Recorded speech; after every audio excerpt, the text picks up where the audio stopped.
Qu'est-ce que c'est que la mondialisation en gros? Alors évidemment, quand on fait parler les gens, il y a toute une série d'images qui viennent. Alors, il y a actuellement, la mondialisation, c'est la Chine, c'est les pays de l'Est, c'est les délocalisations, puis il y a des bouts de finance dans l'idée générale de la mondialisation, etc., etc. Si on veut être un tout petit peu plus précis, je dirais que la mondialisation peut se définir de la manière suivante. C'est le processus de déréglementation généralisée de tous les marchés. Alors ça veut dire essentiellement deux choses. Ça veut dire d'une part que dans la mondialisation, il y a l'intensification de la concurrence. On abat les barrières douanières, on abat toutes les restrictions à la circulation des marchandises, des hommes et des services. Confère par exemple la directive Bolkestein lors du récent débat européen. On libéralise les investissements directs, on va privatiser pour mettre en concurrence les services publics, etc., etc. C'est le premier volet de la mondialisation, la concurrence. Et c'est cette partie-là de la mondialisation qu'on voit à l'œuvre, par exemple, du côté du phénomène des délocalisations. Deuxième partie de la mondialisation, la déréglementation s'exprime dans une sphère qui est un peu particulière et qui a une grande importance, qui est la sphère de la finance. Donc la déréglementation financière, c'est la libéralisation de tous les mouvements de capitaux. Donc la liberté des détenteurs de capitaux, actionnaires, etc., d'aller et venir absolument à leur gré. Alors ça a fait émerger la sphère financière en position ultra dominante dans l'ensemble des rapports sociaux du capitalisme. Donc ça a une grande importance. Et tout ça a pour effet d'accroître la violence de ceux qui sont en position dominante et dont la domination est devenue encore plus dominante du fait précisément de cette libéralisation généralisée. Et cette violence accrue, eh bien on la voit, mais alors on la voit très concrètement, par exemple, dans les rapports entre donneurs d'ordre et fournisseurs. Les donneurs d'ordre ont à leurs pieds une espèce de valetaille de fournisseurs qui se battent tous comme des chiffonniers pour remporter les contrats. Et donc il peut jeter les uns contre les autres tous ces fournisseurs, dénoncer les contrats le cas échéant quand ça lui plaît, et surtout il a la possibilité désormais d'accaparer une fraction de plus en plus importante de la valeur ajoutée qui est produite dans la chaîne générale de valeur. Alors ça c'est formidable. Dès qu'un fournisseur fait un petit progrès en matière de productivité ou de qualité, etc.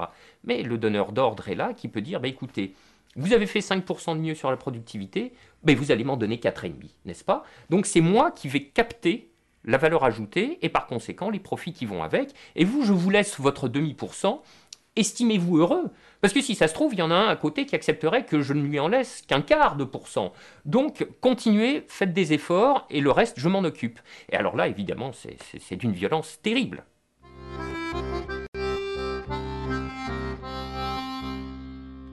Cette lutte du capital industriel et du capital financier, qui évidemment ont beaucoup d'intérêts en commun, mais également ont beaucoup de sources de conflits et d'antagonismes entre eux.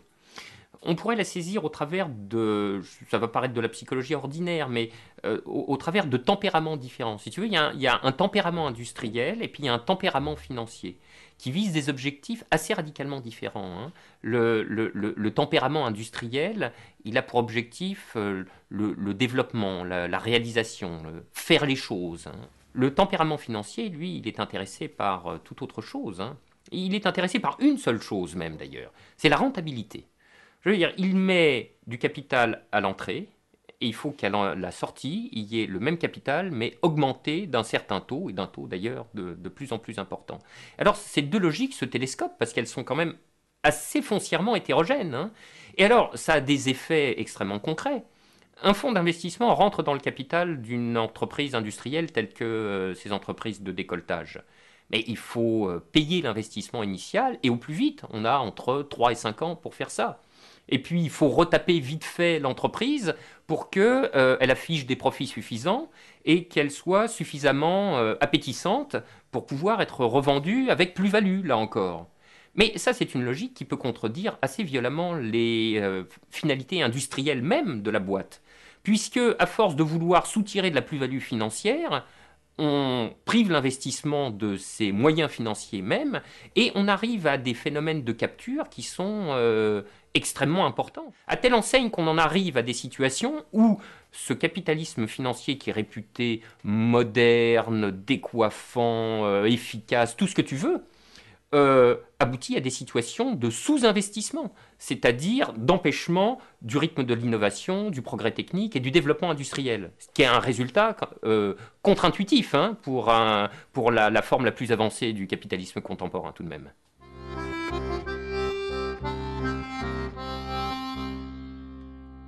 Devant le désordre du monde, devant cette espèce de chaos qui est tout de même légèrement angoissant, hein, et qui finit par angoisser même ceux dont on croit qu'ils sont les principaux bénéficiaires. Hein. C'est-à-dire un certain nombre de patrons, pas les plus gros, mais et puis certains de nos hommes politiques commencent aussi un petit peu à s'affoler. Et n'ayant à peu près aucune intelligence des mécanismes qui sont à l'œuvre, en général, les gens qui se préoccupent le plus de l'état du monde s'en tirent par des appels à la vertu. Mais c'est évidemment un rêve de singe, c'est une pure chimère. Ce qu'il faut bien comprendre, c'est que les individus se comportent toujours comme les contraintes dans lesquelles ils sont plongés les conduisent à se comporter, et pas autrement. C'est-à-dire, si possibilité est laissée à un acteur financier, par exemple, de dépouiller une entreprise pour maximiser sa propre rentabilité financière, il le fera, car c'est dans la logique du capitalisme financier de le faire, et je veux dire, il ne faut pas, comment dirais-je, il faut pas demander à un canard de devenir amoureux d'un tournebroche, par exemple. Voilà, ça ne se passera pas. Donc si l'on veut que le chaos du monde soit un petit peu moins chaotique, c'est pas à la vertu des individus qu'il faut en appeler. C'est à la reconstitution ou à la constitution de nouvelles structures du capitalisme qui conduisent les agents à se comporter de manière un peu différente. Et hors de cet enjeu-là de reconfigurer les structures du capitalisme, hélas, je crois que point de salut.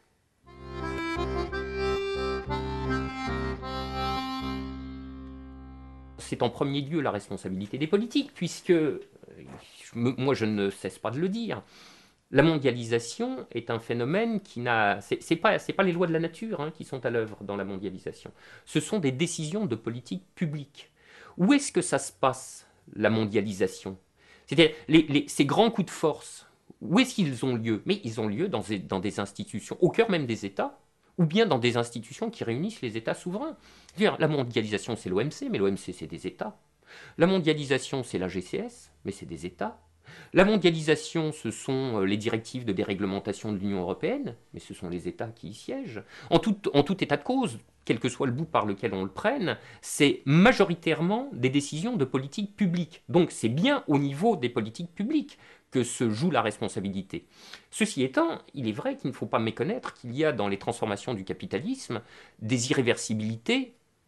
Les irréversibilités ne sont jamais définitives, mais à court terme, il y a des choses qui paraissent irréversibles parce que, selon une métaphore bien en vogue, une fois que tu as fait sortir la pâte du tube dentifrice, c'est difficile de l'y remettre. Et il est vrai que on a du mal à penser un cheminement, disons, lisse, tranquille, pas trop convulsif, qui permettrait de revenir sur ces grandes déréglementations qui ont fait la mondialisation.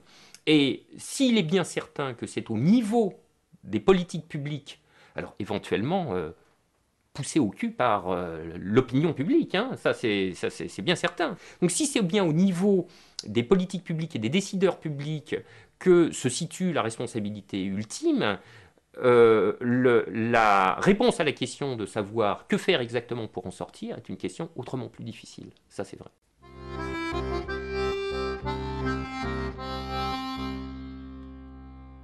C'est vrai qu'il y a dans la mondialisation actuelle, dans la façon dont les gens se la représentent ou l'aperçoivent, il y a cette idée d'un extraordinaire chaos, et plus encore d'un chaos violent, j'insiste, hein, un chaos violent. Et le symptôme le plus caractéristique de ce problème, c'est que même ceux dont on pense qu'ils sont les principaux bénéficiaires de cette configuration du capitalisme commencent à se dire que ça déconne un peu. Voilà. Les choses sont allées un tout petit peu trop loin et commencent à s'interroger. Alors, sans avoir ni la compréhension des mécanismes qui les broient, sauf une compréhension locale. Ils savent très bien hein, qu'ils sont écrabouillés par leurs donneurs d'ordre ou par leurs actionnaires, etc. Mais ils ne savent pas exactement d'où ça vient et comment ça s'est mis en place. Mais ils constatent que ça va mal, c'est dur, n'est-ce pas? Et bien même ces gens-là commencent à se dire, mais peut-être qu'il faudrait cesser de laisser ce capitalisme libéralisé courir librement sur son air. Et le plus étonnant, c'est qu'on retrouve de la manière, mais la plus improbable, dans la bouche de ces gens qu'a priori on pourrait ranger dans le camp du capital, on retrouve des discours qui sont parfois presque marxistes.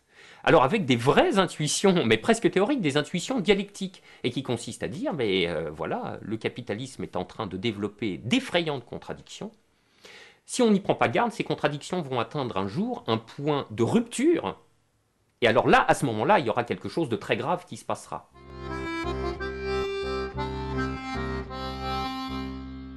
On est dans un système dont les nouvelles structures ont accru les enjeux vitaux pour tout le monde. Tout le monde lutte à mort. Tu vois, tout le monde lutte pour sa survie, ou bien alors pour les mieux placés du système, pour des accroissements de puissance, encore au-delà de ce qu'ils ont déjà réalisé. Et c'est ça qui fait la sauvagerie de ces luttes. Et c'est pour ça qu'il ne faut pas écarter d'un revers de main cette idée de la souffrance de certains patrons ou de certains cadres, voire même de cadres supérieurs. Tu as le réflexe gaucho de base, en gros, on va dire, qui dirait non, ça va, hein. Ils ont leur BM, ils sont propriétaires de leur appart, ils ont leur résidence secondaire et leurs chiens, et ils vont pas nous emmerder non plus, hein. Et c'est vrai, il y a quelque chose de pas faux là-dedans. Je veux dire, encore une fois, toutes les souffrances ne se valent pas. Mais tu peux pas non plus complètement faire l'impasse sur ce fait que la souffrance maintenant a été disséminée dans toute la structure sociale du capitalisme. Alors, en même temps, on pourrait se dire, mais ça, c'est les conditions d'un changement, tu vois. Si tout le monde en chie, je veux dire, à la fin, quand même. Normalement, la conscience que la violence de ce système a atteint des seuils intolérables devrait pouvoir se faire. Et à la limite, je dirais presque qu'elle se fait.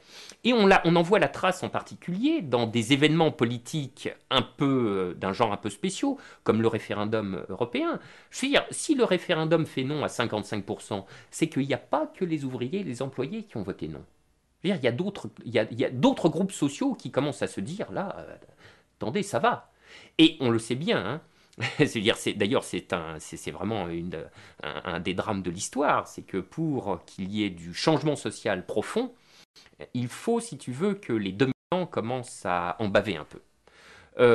C'est Pierre Bourdieu qui rappelait très justement que dans Amsterdam au XVIIe ou au XVIIIe siècle, on avait entrepris des sérieux travaux d'hygiène publique et de construction d'un tout à l'égout parce que sinon c'était insalubre et se développaient des maladies, mais les maladies elles font pas le choix entre le fils de Manon et le fils de noble à l'époque. Ah alors je veux dire, si les fils de noble attrapent la vérole, là attends. Là, il faut faire quelque chose. Et il se passe toujours quelque chose dans les périodes de très grand chômage en France parce que le niveau des eaux boueuses remonte, tu vois, et ça commence à titiller les narines des cadres supérieurs, de nos chers dirigeants, etc. Parce que dans leur famille, ils ont un fils, un neveu, un truc machin qui est au chômage. Ah bah non de non alors. Si le deux trucs de machin, etc. est au chômage... Attends, le chômage est un problème, monsieur, il faut s'en occuper très vite. Ça va pas du tout, cette affaire. Alors là, on commence à s'affoler un petit peu.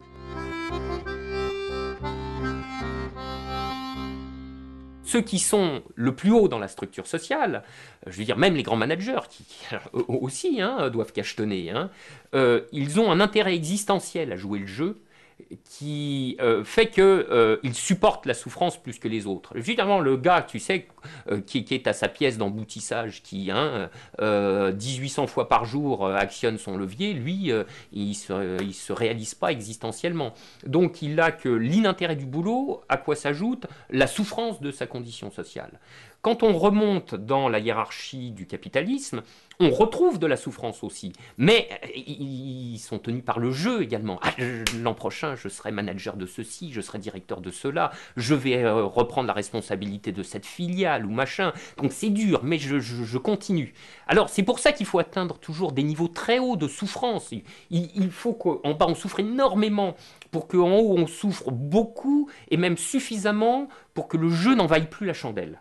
Tu vois ? C'est-à-dire que ceux qui ont intérêt au jeu trouvent que le jeu est devenu trop pénible, trop douloureux. Et là, non, là, ça suffit. On ne veut plus jouer. Et d'ailleurs, je veux dire, dans tes PME de larves, il y en a qui commencent à atteindre ce niveau critique. Il y en a qui commencent à dire, d'ailleurs, la meilleure preuve, c'est qu'ils se barrent. Eux aussi, ils votent avec leurs pieds. Ils revendent. Tu vois ? Ils revendent. Ça veut dire qu'ils ne veulent plus jouer le jeu. Il y en a marre. Alors eux, c'est là que c'est pas comme l'ouvrier. Je veux dire, l'ouvrier, il n'a pas le choix de sortir du jeu. hein. Et puis s'il sort, de toute façon, il sortira avec 0 €. Tandis que le patron de PME, il peut sortir du jeu, et puis il sort avec le paquet. Voilà, alors c'est bien, ça lui fait des vieux jours confortables, hein, tout de même. Donc c'est pas pareil. Mais en même temps, le jeu, c'était sa vie.